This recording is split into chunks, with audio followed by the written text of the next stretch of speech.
কৰোনাৰ উৎসভূমি চীনে যেতিয়া ভাইৰাছটোৰ আক্ৰমণ মোটামুটি চম্ভালি আনিছে তেতিয়া মাৰাত্মক পৰিস্থিতিৰ সৃষ্টি হৈছে আমেৰিকা আৰু ইউৰোপৰ দেশবিলাকত। ইউৰোপৰ পৰা প্ৰতিটো দেশ কোভিড-19ত আক্ৰান্ত। ইটালী, জাৰ্মানী, ফ্ৰান্স আৰু স্পেইন ইয়াৰ মাজত মাৰাত্মক অৱস্থাত আছে। আকৌ ইউৰোপ আমেৰিকাৰ বাহিৰত ভাইৰাছটোৰ সংক্ৰমণৰ গতি তুলনামূলক সিমান আক্ৰমণাত্মক নহয়। কিন্তু কিয় এনেকৈ হৈছে? অৱশেষত কাৰণ খুঁজি পাইছে বিজ্ঞানীসকলে। মাৰ্কিন গৱেষকসকলে ভাবে যে পশ্চিমা বিশ্বত বিয়পি পৰা কোভিড-19 মহামাৰীটোৰ আঁৰত থকা SARS-CoV-2 ভাইৰাছৰ বিশেষ ষ্ট্ৰেইন অন্য সকলোতকৈ বেছি সংক্ৰামক। ফলত বিশ্বৰ অনেক ধনী দেশত এনেকুৱা ভয়াৱহ প্ৰকোপ হৈছে। সুদূৰ চীনত প্ৰথম ভাইৰাছ চিনাক্ত কৰা সত্ত্বেও বিশ্ব স্বাস্থ্য সংস্থাই মাৰ্চৰ প্ৰথমতে ইউৰোপক মহামাৰীৰ কেন্দ্ৰবিন্দু হিচাপে ঘোষণা কৰিছিল। পিছত মাৰ্চৰ শেষৰ দিশত আমেৰিকাকো কৰোনাৰ এপি চেণ্টাৰ হিচাপে ঘোষণা কৰা হয়।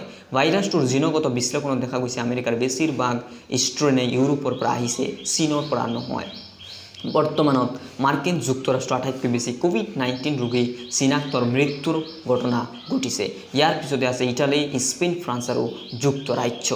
অনলাইনত প্ৰকাশিত এটি নতুন গৱেষণা পত্ৰত নিউ মেক্সিকোৰ লছ আলামোছ নেশ্যনেল লেবৰেটৰীৰ গৱেষকসকলে কৈছে যে বিশ্বজুৰি 6,000 পৃথক SARS-CoV-2 জেনেটিক সিকুৱেন্স বিশ্লেষণ কৰাৰ পিছত তেওঁলোকে এটি শক্তিশালী কাৰণ খুঁজি পাইছে, যিটো এই ভাইৰাছটোৰ ইউৰোপ আমেৰিকাত শক্তিশালী হোৱাৰ কাৰণ। গৱেষক দলৰ প্ৰধান বেটে কৰবাৰে কৈছে যে বিষয়টো উদ্বেগজনক, কাৰণ তেওঁলোকে দেখিছে যে ভাইৰাছটোৰ ৰূপান্তৰিত ৰূপটো খুব দ্ৰুত বিয়পি পৰিছে আৰু মাৰ্চ মাহৰ মাজতেই মহামাৰী আকাৰ ধাৰণ কৰিছে।